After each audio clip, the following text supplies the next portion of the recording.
Welcome back. In the last two lectures we discussed single stage vapor compression refrigeration systems. In this lecture I shall introduce multi-stage vapor compression refrigeration systems. So the specific objectives of this particular lesson are to introduce discuss limitations of single stage cycles, introduce the concepts of flash gas removal and intercooling, discuss various multi-stage multi-compression systems with flash gas removal and intercoolers, and present a steady state analysis of a typical multi-stage system. And at the end of this lesson you should be able to explain with TS and PS diagrams the limitations of single stage cycles, describe concepts of flash gas removal and intercooling and their benefits, and analyze typical multi-stage multi-compression systems for ammonia and halocarbons using steady state mass and energy balances. We have seen that single stage systems are adequate as long as the temperature difference between the evaporator and condenser is small. This difference is normally known as temperature lift. That means the temperature difference between the condenser and evaporator is known as temperature lift, and as long as the temperature lift is small, single stage systems are adequate. But there are many applications where the temperature lift can be quite high, and the temperature lift can be large either due to the requirement of very low evaporator temperatures and or due to very high condensing temperature. That means there are many applications where for a given condensing temperature you require very low evaporator temperatures. This will increase the temperature lift. There are other applications where the evaporator temperature is not so low, but the required condensing temperature is very high. This also increases the temperature lift. So for these temperature lift applications, single stage system, we shall see now that they have many limitations. Okay. For example, on the low temperature side, let me give some examples where we can encounter very low evaporator temperatures. For example, in frozen food industries, the required temperatures can be as low as -40 degrees centigrade or lower. Typically you have to freeze food products, and if you are talking about quick freezing also, you require very low temperatures of the order of -40 or -50. Another very typical application where you require very low temperature are in the chemical industries, where really very low temperatures as low as -150 degrees centigrade or even lower are required for liquefaction of gases. So these are the two typical applications where you encounter very low evaporator temperatures. And on the high side, if you are using the refrigerant system as a heat pump for heating applications, then the required condensing temperature can be very high. The typical applications of refrigerant system in the form of heat pump could be, for example, in process heating or in the drying. So these are two typical examples where the temperature lift is very high. And in fact, in the last class we have seen that as the temperature lift increases, single stage systems become inefficient. Let me repeat this with the help of TS and PS diagrams. For example, here on a TS diagram we have shown the effect of evaporator temperature. Here condenser temperature is fixed. This is a condenser temperature which is fixed, and I am decreasing the evaporator temperature in this direction. For example, cycle 1, 2, 3, 4 is for, let us say, an evaporator temperature of T1. Okay. For this particular evaporator temperature, this is the throttling loss, and this is your superheat horn or superheat loss, and this is your compressor discharge temperature. Now if this evaporator temperature is reduced to TE2, then you can see that throttling losses have increased by this amount and superheat losses have increased by this amount, and you can also see that the discharge temperature also increases. If you reduce the temperature further, for example to TE3, you will see that the throttling losses increase some more, and again there will be more losses in the superheat side also. Okay, again you can see that there is a large increase in the compressor discharge temperatures. So as you can see that if you reduce it further, this isenthalp continues in this manner, and continuously the throttling and superheat losses increase. Let me show this in pH diagram also. For example, this is in the pH diagram, and the evaporator temperature is decreasing in this direction. It is decreasing in this direction, and you can see that when the evaporator temperature is low, when the evaporator temperature is TE1, this is TE1, this is your refrigeration effect.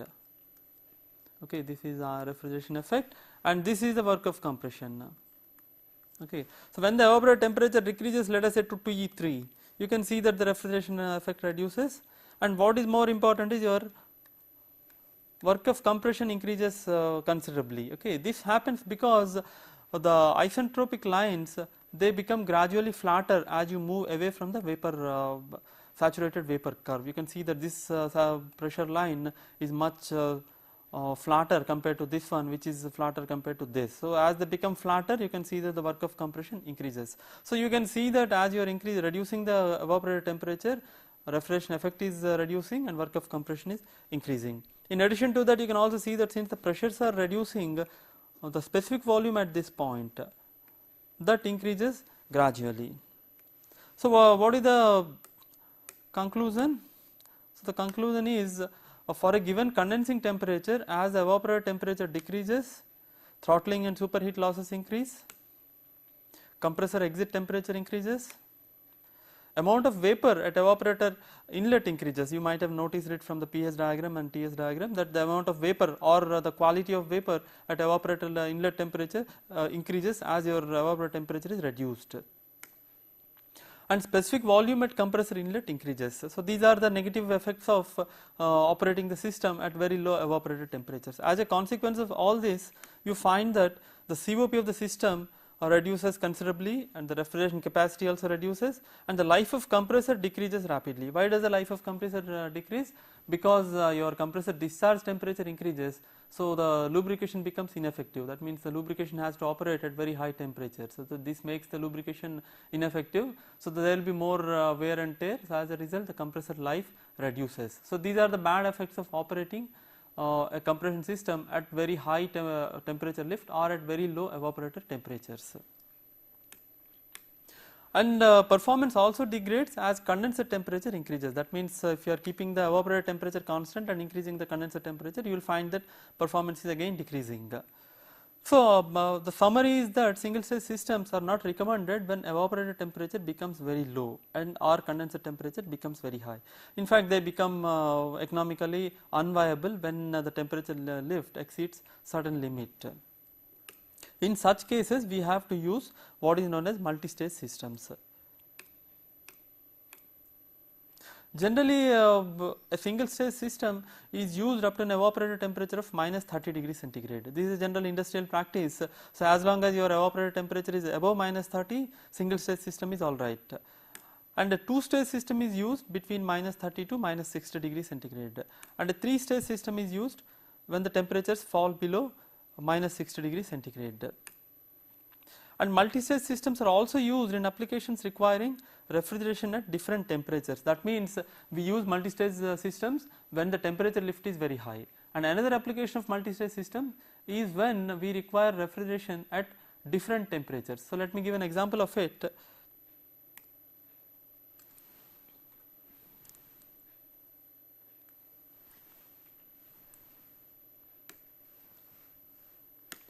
Okay, in applications requiring refrigeration at different temperatures. For example, I give a typical application in a dairy plant. Refrigeration is required at minus 30 degrees centigrade for making ice cream and at 2 degrees centigrade for chilling milk. That means you require refrigeration effect at minus 30 degrees centigrade so that you can produce ice cream. And at the same time, in the same dairy plant, you also require refrigeration at 2 degrees centigrade for chilling of milk. Okay. So, what are the options available? There are several options. For example, you can have two independent refrigeration systems where one refrigeration system will be catering to minus 30 degrees centigrade evaporator temperature producing ice cream, and the other refrigerant system will be cooling the milk at 2 degrees centigrade. This is one option.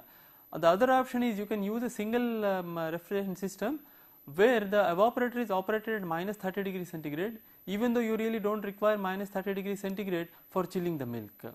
Okay. And we shall see that this is very inefficient because you require cooling at 2 degrees centigrade, but still you are operating evaporator at minus 30 degrees centigrade. This is inefficient from the performance point of view. It can also create problems like frosting, etc. Okay, but this is another option. The third option is to go for multi-stage systems where you have multi-evaporators. That means one evaporator will be working at minus 30 degrees centigrade and the other evaporator will be working at plus 2 degrees centigrade. So, this is known as a multi-evaporator system. This also comes under multi-stage systems, because you shall see that on the low pressure side you have two low pressures, one is corresponding to minus 30 degrees and the other one corresponds to plus 2 degrees centigrade. Okay, so, this is a typical application of multi-evaporator system. Of course, another example is your domestic refrigerator. In domestic refrigerator also your freezer compartment has to be kept at minus 18, minus 20 like that, whereas your refrigerator compartment has got to be kept at about 0 to 5 degrees centigrade. Okay. So, normally in all the refrigerators we have a single evaporator. Since you require minus 18 in freezer, you have to operate the evaporator at about minus 25 or so that freezer temperature can be achieved. So, for a large part in the refrigerator, even though your required temperature is 5 degrees centigrade, you are still using the same evaporator which is operating at minus 30 or minus 25 degrees centigrade. Okay, so, this is actually thermodynamically it is inefficient and it leads to large irreversibility. But unfortunately, in domestic refrigerators the use of multi-evaporator system is generally not justified from economics point of view, because you will see that in a typical multi-stage system you will be adding more components, so cost will be increasing. Okay. So, multi-evaporator system or multi-stage system is economically justified when the system capacity is large and the benefits in power savings overcome the initial cost, whereas in typical domestic refrigerator system this may not be the case. Okay. But still thermodynamically that is another example where you can use a multi-evaporator system. Okay. So, as I was saying, instead of using a single evaporator or two different systems, we can use a multi-evaporator system with low temperature evaporator operating at minus 30 degrees and the high temperature evaporator operating at 2 degrees centigrade. Okay. So, how do we define a multi-stage system? A multi-stage system is a refrigerant system with two or more low side pressures. So, in general it can be anything, it can be a 2 stage, 3 stage or more. Okay. It will have a single high pressure, but there will be more than one low pressures. Multi-stage systems can be classified into multi-compression systems, multi-evaporator systems, cascade systems, etc. Two concepts which are normally integral to any multi-pressure systems are what is known as flash gas removal and intercooling. So, let us discuss these concepts first, then let us move on to the systems. So, first let us look at flash gas removal. What is flash gas? Flash gas is the vapor formed during throttling of refrigerant liquid in expansion device. While discussing methods of producing refrigeration, we have seen that when you are expanding a saturated or a slightly subcooled liquid in such a way that some liquid flashes into vapor, you can produce very low temperature. So, this is actually the working principle of Vapour compression systems, where you attain very low temperatures by flashing some of the liquid into vapor. Okay. So, flash gas generation is required to attain low temperatures. And the job of the flash gas is done once the low temperatures are achieved. Okay. So, what is the problem afterwards? Afterwards the problem is the flash gas has got to be compressed back to the condenser pressure, and it does not really contribute to the refrigeration effect as it is already a vapor. That means it has already done its duty by reducing the temperature. So, it cannot contribute any more to the refrigeration effect. So, there is no point really in sending the flash gas through the evaporator, because it cannot take any more heat. Okay, because the refrigeration effect in the evaporator is due to the latent change. Okay, and since it is already in the vapor form, it cannot undergo any more change. Okay. And another disadvantage is that it increases the pressure drop in the evaporator. Okay, so these are the problems. Once flash gas has reduced the temperature, you see that it has to be compressed back and it does not contribute to refrigeration effect, and it increases the pressure drop in the evaporator. So, flash gas removal. Performance can be improved considerably if the flash gas is removed as soon as it is formed and recompressed to condenser pressure. That means, let us say that you have found a way by which you are continuously removing the flash gas as soon as it is formed in the throttling device, and you are compressing it back to the condenser pressure. That will give you the best performance. Okay, because you are not allowing the flash gas to go to the evaporator. As a result, evaporator will be operating efficiently. Okay, but unfortunately this is not possible in practice, the continuous removal of flash gas as soon as it is formed and recompressing it immediately is very difficult in practice, and so far no practical means to achieve this could be found. So what is the practical way of at least reducing the damage? So a practical way is to remove the flash gas at an intermediate pressure is by using what is known as a flash tank. So let me explain what is a flash tank. So a flash tank is a pressure vessel in which the refrigerant liquid and vapor are separated at an intermediate pressure. So it is basically a pressure vessel where liquid and vapor are separated, and this operates at a pressure intermediate between the evaporator and condenser. Refrigerant from condenser is first expanded to an intermediate flash tank pressure using a low side float valve. That means use a float valve to reduce the pressure from the condenser pressure to an intermediate pressure corresponding to that of flash tank. The float valve maintains a constant liquid level in the flash tank. Refrigerant liquid and vapor are separated in the flash tank, and saturated liquid from flash tank is fed to the evaporator after throttling it to the required evaporator pressure. So this is the description of a flash tank. Let me show it schematic of a flash tank. Okay, so this picture here shows the a typical flash tank. What we have here is high pressure refrigerant from the condenser. First flows through a float valve. Okay, float valve is an expansion device where the pressure drops from the condenser pressure PC to an intermediate pressure corresponding to the flash tank, that is PI. Okay, so pressure drop from PC to PI takes place across the float valve. Okay, PC to PI takes place across the float valve, and the flash tank is maintained at an intermediate pressure PI. And in the flash tank, what is done is you can see that only the refrigerant liquid is taken to the evaporator through the expansion valve. Okay, that means you separate the, here what happens is the, see at this point you have both liquid plus vapor. Okay, because of this is as a result of the flashing that has taken place in the float valve. So what we are doing here is we are sending the vapor to the compressor or to a reduction valve, and we are sending the liquid portion to the evaporator through an expansion valve. What does this expansion valve does? This reduces the pressure from PI to PE. PE is your required evaporator pressure. Okay, so this is the description of a typical flash tank. Normally you may have to insulate this if this temperature is lower than the surroundings. Okay, and typically this kind of a float valve is known as a low side float valve because it maintains the liquid level on the low pressure side. Okay, one important requirement here is that the vapor that is going out of the flash tank should not carry any liquid. That means this has to be only pure vapor. It cannot be liquid plus vapor.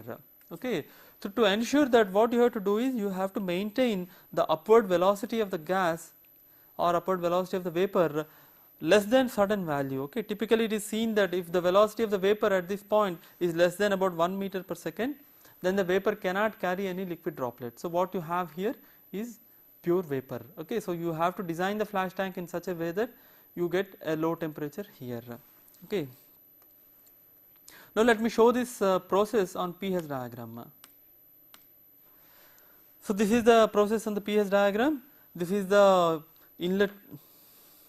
This is your inlet to the float valve. It is entering at 0.6 in the float valve, and in the float valve the pressure has reduced from PC to PI. Okay, so this is the operation of the float valve, and this is the point at which the refrigerant enters into the flash tank. So you can see that at this point it consists of this much fraction of vapor and this much fraction of liquid. So what you are doing is you are taking the liquid fraction which exists at this point to the evaporator through another expansion valve. This is the expansion valve.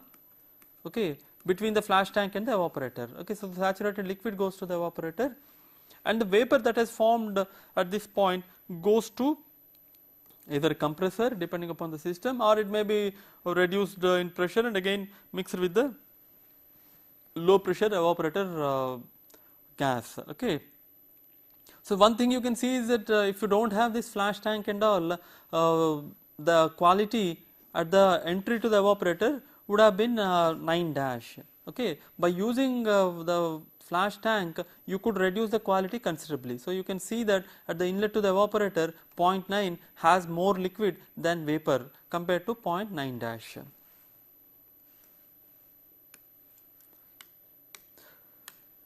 Okay, so this is the briefly the working principle of a flash tank. Now let us look at intercooling, the other concept of intercooling. the specific work input to a compressor in a reversible polytropic compression is given by this expression. Okay, this expression basically is obtained by integrating this, and all polytropic process, if you remember, follow this equation. PV to the power of n is constant. Okay, so if you substitute that and integrate it, you get this expression. Okay, so this is the work input to compressor in a reversible polytropic compression.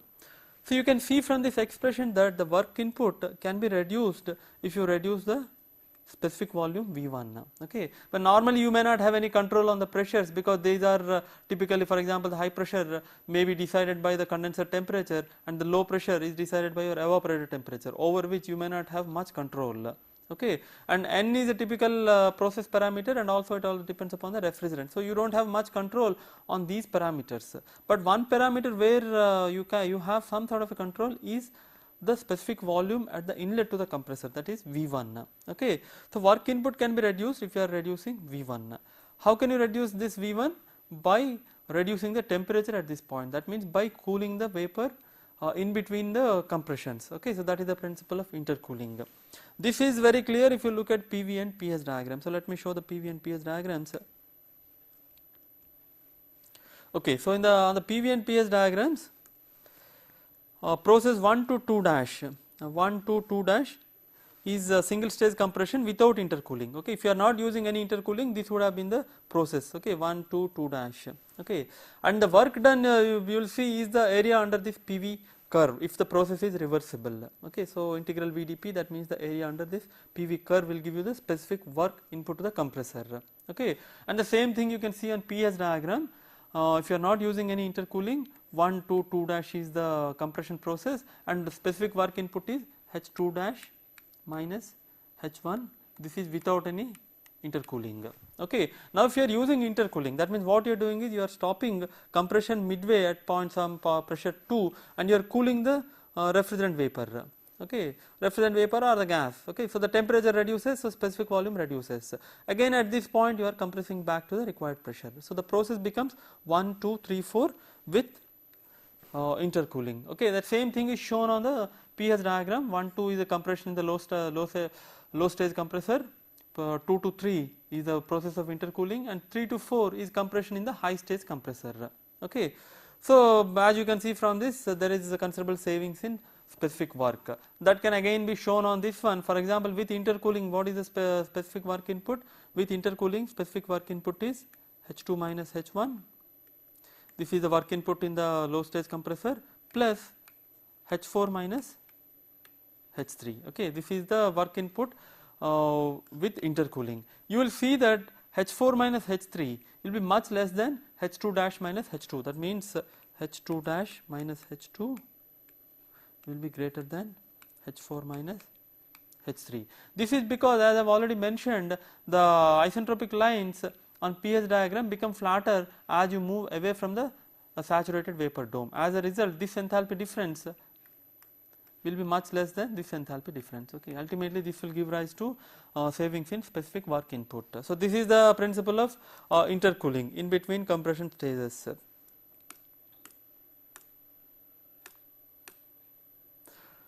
Now the benefit of intercooling, it not only reduces the work input, but it also reduces the compressor discharge temperature. This is important in practical systems, because as I have already mentioned, once you reduce the compressor discharge temperature, the lubrication will be better, and this will ultimately lead to longer compressor life. And intercooling can be achieved by three ways. The first one is by using what is known as a water cooled heat exchanger. The second method is by using refrigerant in the flash tank, or you can also use a combination of both. That means a combination of water cooled heat exchanger as well as refrigerant in the flash tank. So let me show what is a typical water cooled heat exchanger based intercooling. Okay, so what we are doing here is we are compressing, as I have already shown, the refrigerant to an intermediate pressure P2. So at this point the refrigerant is existing as a superheated vapor. Okay, this is superheated. So suppose you have cooling water with sufficiently low temperature. Let us say that this temperature is much lower than this temperature. Okay, that means T water inlet is lower than T2. Then you can cool this refrigerant vapor by exchanging heat between the refrigerant vapor and the cooling water in a heat exchanger. What I have shown here is a counterflow heat exchanger. So you can use a heat exchanger where the cooling water comes in thermal contact with the refrigerant vapor, and because of the temperature difference, refrigerant vapor rejects heat to the cooling water. In this process it gets cooled, that means T3 will be lower than T2. Depending upon this temperature, T3 could be a saturated vapor or it could be again superheated, but with less superheat. Okay. So in this process ultimately what we are doing is we are reducing the temperature of the refrigerant vapor, and the low temperature intermediate pressure refrigerant vapor is sent to the high stage compressor for further compression. Okay. So this is the principle of intercooling using a water cooled heat exchanger. Let me show the principle of intercooling using a flash tank. Okay, so this is again we use a flash tank here.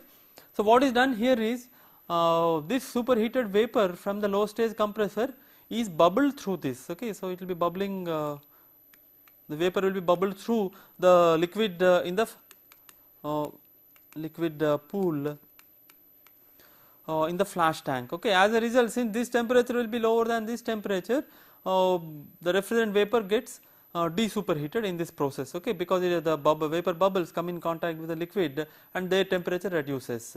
And in an ideal case, what you have here is a saturated vapor. Okay, if you have a perfect contact between the vapor and the liquid, then this temperature will be corresponding to the saturation temperature at this pressure. Okay. So, but one thing you must see here is what is happening to the heat. This is rejecting heat to the liquid here, so some extra vapor will be generated. Okay. So this is a negative this thing of the intercooling using a flash tank. Since you are rejecting the heat not to an outside fluid but to the refrigerant itself, you end up with a little more refrigerant vapor. That means the refrigerant vapor handled by the high stage compressor will be greater than the refrigerant vapor handled by the low stage compressor because of the vapor generation due to de-superheating. Okay. So this is the principle of intercooling using refrigerant liquid in a flash tank. Of course, you can also use a combination of both. And intercooling may not be possible always using water cooled heat exchangers, as it depends upon the availability of sufficiently cold water to which the refrigerant from low stage compressor can reject heat. So ultimately whether water cooling is possible or not depends upon what you have in hand. Okay, you have to have sufficiently cold water. Okay, as I have already discussed, the refrigerant vapor should be able to reject heat to it. Okay, this again depends upon what is the discharge temperature of the refrigerant vapor after the low stage compression. Okay, which in turn depends upon the nature of the refrigerant. Okay. And another problem is, as I have already mentioned, with water cooling the refrigerant at the inlet to the high stage compressor may not be saturated. And water cooling is generally used in air compressors. It is normally you might have seen air compressors with water cooled jackets.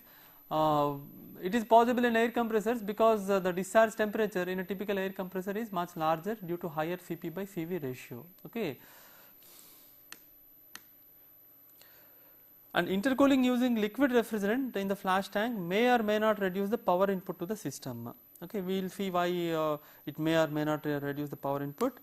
This is because, as I have already mentioned, heat rejected by the refrigerant during intercooling generates additional vapor in the flash tank, which has to be compressed by the high stage compressor. Since the high stage compressor has to handle more amount of refrigerant vapor, obviously the total power input to it increases, even though the specific work input reduces. Okay, so you have to see whether the benefit of reducing the specific work of compression compensates the increase in the mass flow rate. Okay, depending upon the balance of these two, whether the total power input increases or not depends. Okay, this is the same thing, that the mass flow rate through high stage compressor will be more than the mass flow rate through the low stage compressor.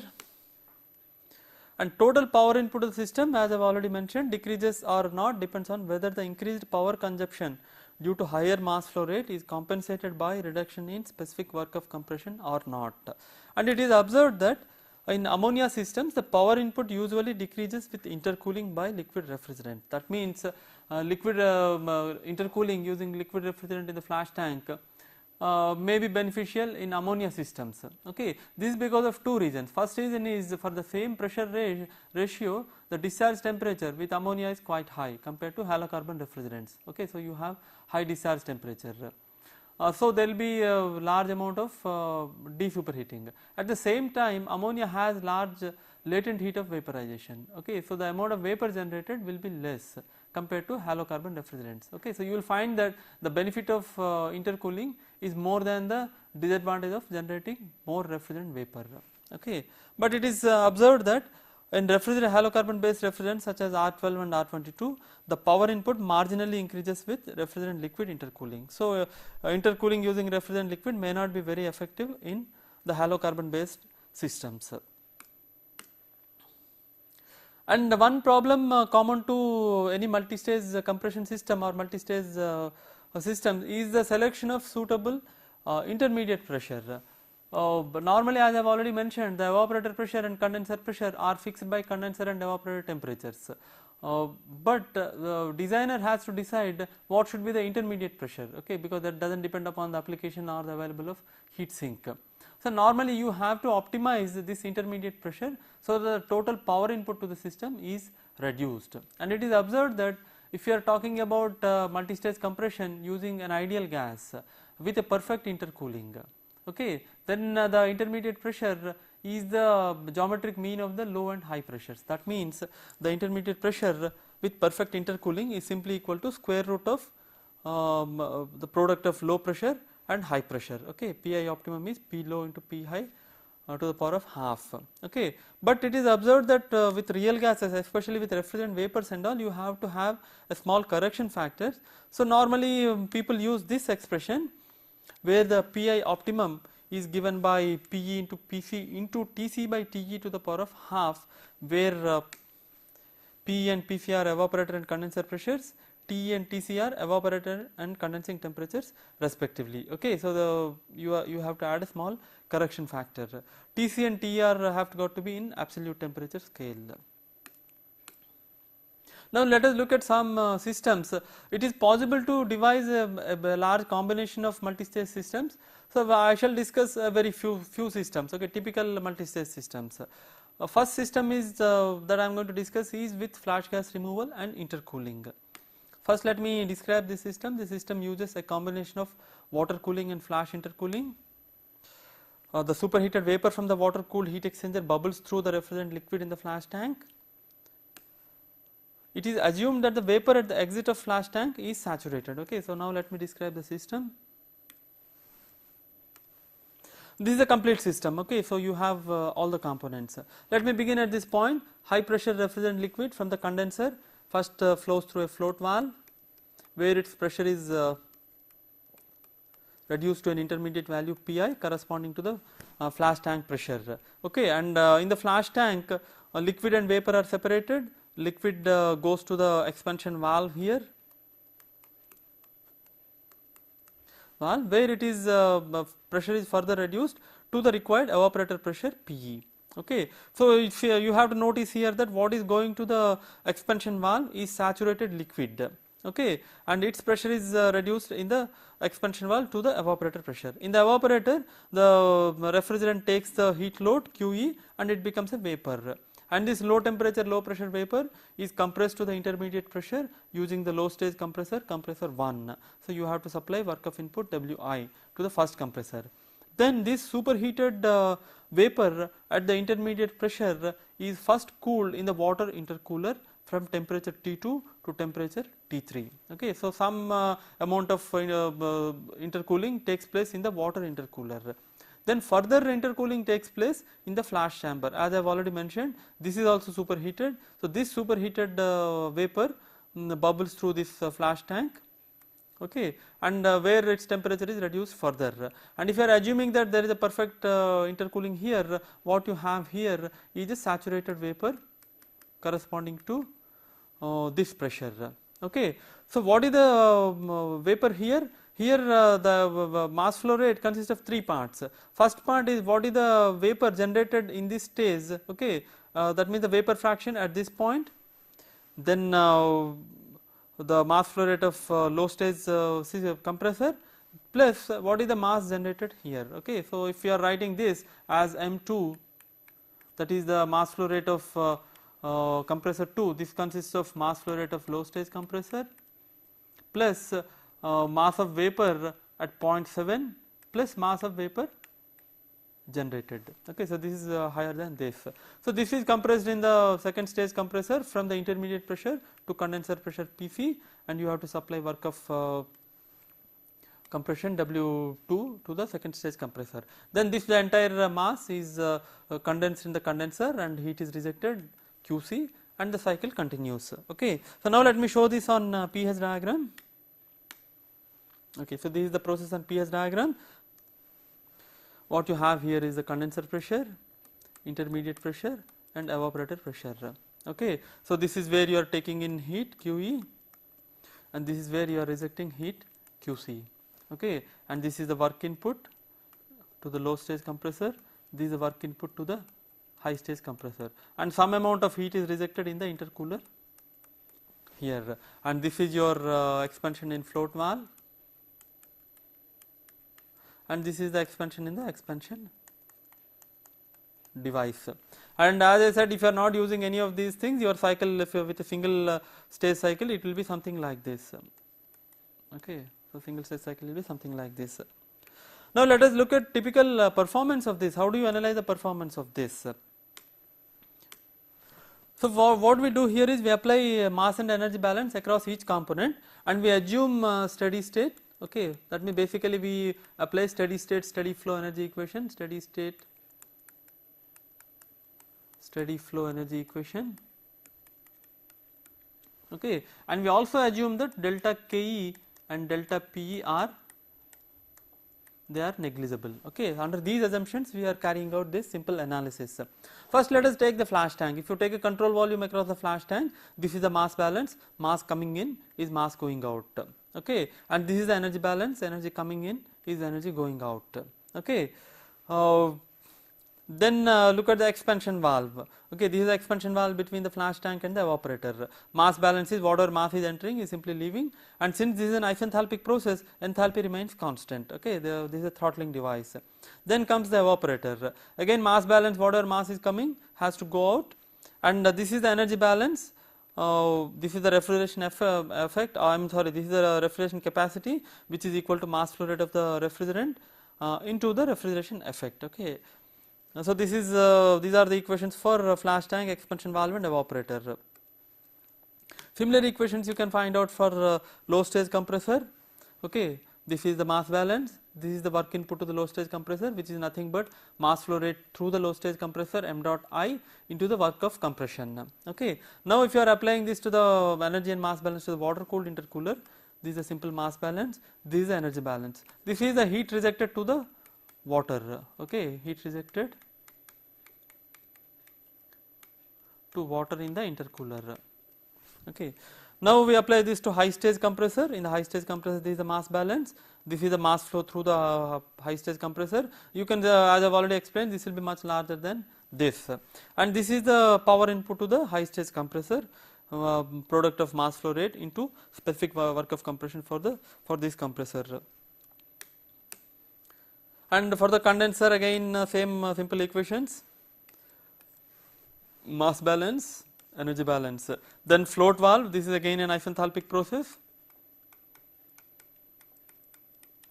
Okay, so the mass balance and enthalpy remains constant. From the above equations, if you are clubbing these equations, it is very easy that you can easily show that m dot 7 is equal to m dot 4 is equal to m dot 2. This is nothing but the mass flow rate through the second stage compressor. Okay, similarly this is m dot 3 is what is going to the evaporator, is what is compressed in the low stage compressor. Okay, so this you can easily see by looking at these equations, and you can also easily show that the mass flow rate through the second stage compressor is equal to mass flow rate through the low stage compressor into the product of the ratio of these enthalpies. One thing you can notice here is this ratio reduces, that means difference between m dot 2 and m dot 1 will be less as H3 approaches H4. And this is the mass of vapor generated because of the de-superheating in the flash tank. Okay. So again this is expressed in terms of the mass flow rate through the evaporator and enthalpies. Again you can see that this becomes 0 when H3 is equal to H4. That means in the water cooler, if you can cool the refrigerant vapor in the water cooler to such a state that it enters into the flash tank as a saturated vapor, then there won't be any further vapor generation. Okay, but this may not be possible, as I have already explained. And finally the COP of the system is written as the cool refrigeration capacity divided by the work input. Now the work input consists of work input to the first stage compressor plus work input to the second stage compressor, and this is written in terms of various mass flow rates and enthalpy differences. So this is a typical, this is a way how a typical thermodynamic analysis of a multi-stage system can be carried out. Okay. So what is required in the analysis of these problems is that first you have to look at the system schematic carefully, and you have to translate the various processes onto a pH diagram, because typically pH is very useful. If you can correctly plot the pH diagram of the system, then all that you have to do is take each component and apply mass balance and energy balance across the component. Okay. Then you have a set of equations and you will have a set of unknowns, and from the set of equations and the set of unknowns you can find out whatever is required. Okay.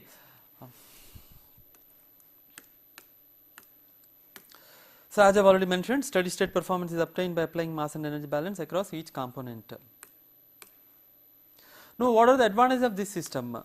This system obviously I have repeatedly explained. First advantage is that the quality of refrigerant at evaporator inlet reduces, leading to lower pressure drop and better heat transfer in the evaporator. This is an obvious advantage, a very desirable advantage. Second advantage is you have already seen that throttling losses are reduced as vapor generated is separated in the flash tank and recompressed by compressor. Okay, you are not allowing that vapor to go to the right down to the evaporator pressure and then compressing it. You are compressing it from the intermediate pressure. Okay, so thereby you are saving some power. And there will be high compressor volumetric efficiency because each individual compressor is operating at a reduced pressure ratio. Okay, so this will reduce the size of each individual compressor. And considerably reduced compressor discharge temperature. So this is another benefit. However, this particular system has one small problem. This problem is that since the refrigerant liquid in the flash tank is saturated, there is a possibility of liquid flashing ahead of expansion valve due to pressure drop or heat transfer in the pipelines. Let me explain this one. You have the flash tank here. Okay, so what you are doing is you are taking the saturated liquid and then you are sending it to the evaporator. Okay, so at the entry here at this point you have saturated liquid corresponding to the intermediate pressure Pi. So if you have a long pipeline, let us say that this pipeline is very long, and in addition to that you have some heat transfer to the pipeline, then what happens is at this point you will have liquid plus some vapor. Okay, that means some flashing takes place not in the throttling device but in the pipeline itself because of the pressure drops and because of the heat transfer. Okay, that means this throttling device has to handle both liquid and vapor. Typically throttling devices are designed to handle only liquid, so if you have any vapor at the inlet they malfunction. Okay, so this is a disadvantage of this system, right. So what is done typically is sometimes if you have long pipelines or if you have some heat transfer and if you expect there will be some flashing, if you are using this flash tank, then you can use what is known as a liquid subcooler. Okay, so this is an alternative way to prevent vapor entry into expansion device. So let me explain liquid subcooler.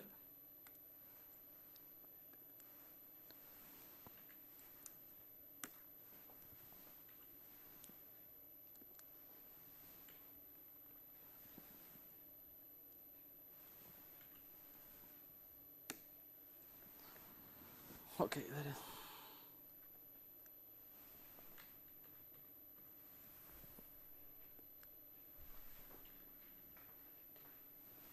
Okay, let me explain this. Let me draw a schematic.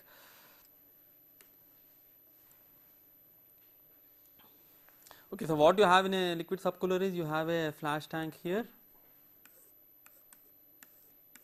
Refrigerant vapor from the condenser comes here. First, using a float valve, Okay, some amount of liquid is expanded in the float valve, so you have an intermediate pressure here. Then what is done is the rest of the liquid goes through a heat exchanger which is submerged in the flash tank. Okay, so this is your flash tank. Okay, so what are you doing is you are not allowing this to come in direct contact with the liquid in the flash tank, but you are exchanging heat in an indirect manner. Okay, so this is a heat exchanger, right. So if this is the point, let us say 1, and if this is point 2, you will find that T2 will be much less than T1 because of the heat exchange that has taken place in the flash tank. Okay, so this is what is known as liquid subcooler. Now what is the pressure here? The pressure here is still same as condenser pressure. Okay, so if you look at this on a pH diagram, it is very easy to show that. For example, if the point 1 is this, what is happening in the liquid subcooler is it is getting subcooled to a state 2, and at this point it enters into your expansion device. So you can see that you are able to provide a good amount of subcooling, and thereby you are preventing the possibility of vapor entering into the expansion device here. Okay, so this is the principle of liquid subcooler. So of course, what is the penalty you have to pay due to subcooling in flash tank? A small amount of vapor is generated in flash tank which has to be recompressed. So this is the penalty. Okay, so intercooling using water cooled heat exchangers is possible, as I have already mentioned, in ammonia systems due to high discharge temperature of ammonia. Okay, and generally this is not possible in R12 system due to low discharge temperatures. In fact, this I have already mentioned while discussing the typical TS diagrams of various refrigerants. We have seen that typically in R12 systems the superheat losses are very small, and the discharge temperature at the end of compression is typically very small. Okay, so if you are trying to cool that one using water cooled heat exchanger, then you have to have a sufficiently cold water, okay, which may not be possible always. So that is the reason why normally water intercooling is not used with R12 systems and other halocarbon systems. But in ammonia based system the discharge temperature is quite high, so maybe you can use the tap water for example, and you can have some kind of an intercooling using a water cooled heat exchanger. Okay.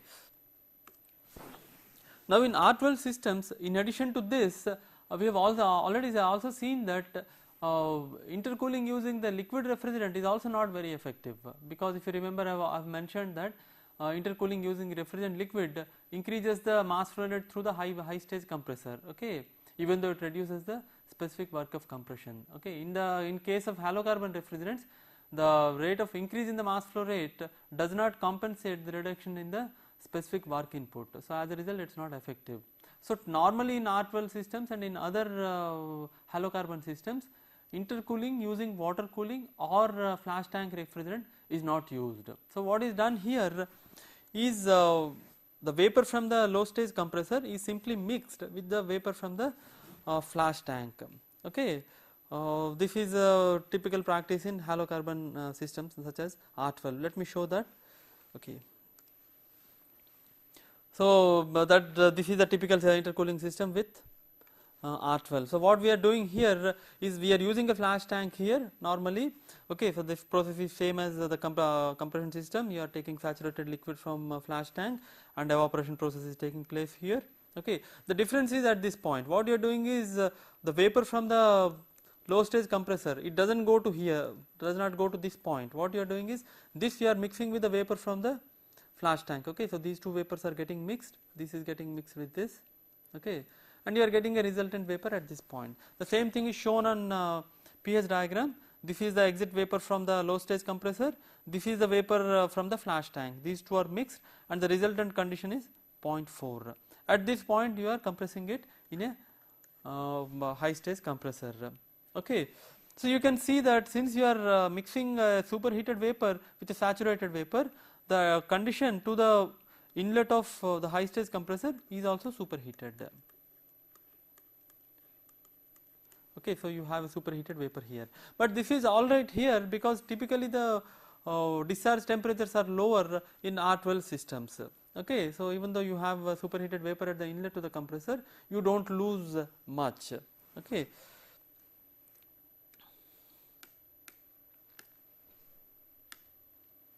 So, the inlet condition to the high stage compressor, as I said, will be slightly superheated.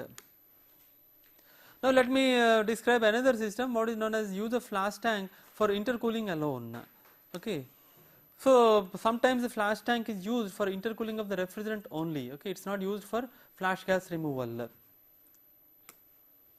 And flash tank for intercooling alone can be used in ammonia systems as it reduces the power input. So, let me explain use of flash tank for intercooling alone.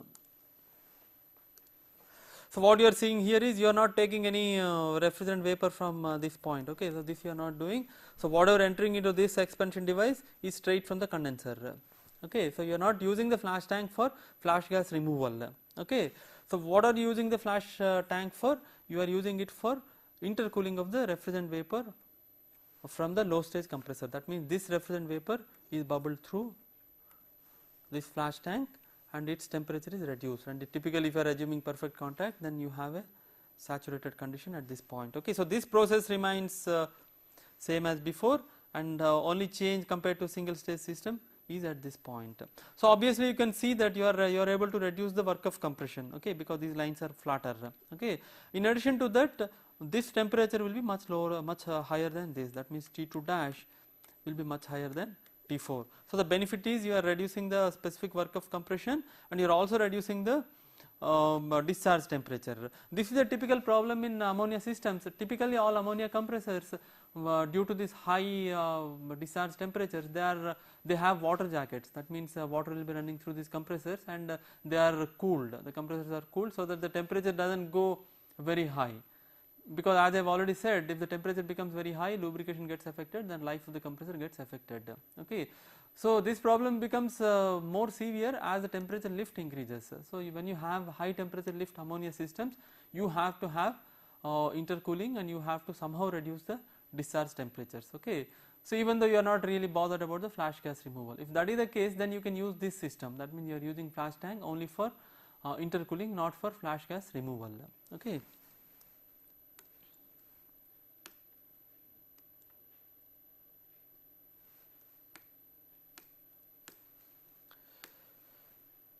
So, as I said, this is used in ammonia system, but it is not used in R12 system, because there is no advantage in using this in R12 system, because it generates additional refrigerant vapor. Okay.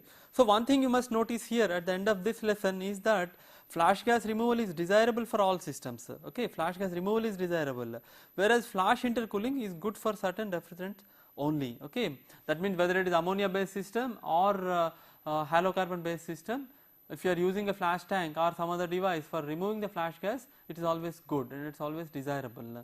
But if you are using the flash tank for intercooling only, then whether the system is good or not depends upon the nature of the refrigerant, and typically it is good for systems like ammonia, and it is not very good for halocarbon based systems like R12 or R22. Okay. Now, let us conclude what we have learned in this lesson. In this lesson, we have seen the limitations of single stage systems, and we have introduced the concept of multi-stage systems with flash gas removal and intercooling, and we have discussed various multi-stage multi-compression systems using flash tank and intercoolers, and we have presented the typical analysis of multi-stage system with flash gas removal and intercooling. Okay. So, in this particular lesson I have discussed only two stage systems. Okay. So, but the principle remains same. So, you can apply the same principle for higher stage system, that means 3 stage compression system or 3 stage with flash gas removal, etc. Okay, the principle remains exactly same. So, that is the one thing you must keep in mind, and another thing is that I have presented steady state analysis for only one system. Okay, but you can follow the same procedure and you can carry out the steady state analysis of other systems, and you can find out what is the COP and work of compression, etc. Okay, the principle remains same, right? And in this particular lesson we have discussed only multi compression systems with flash tank or water intercoolers. Okay, in the next lesson we shall discuss multi evaporator multi stage systems, and we shall also discuss what is known as cascade refrigerant systems. Okay, thank you.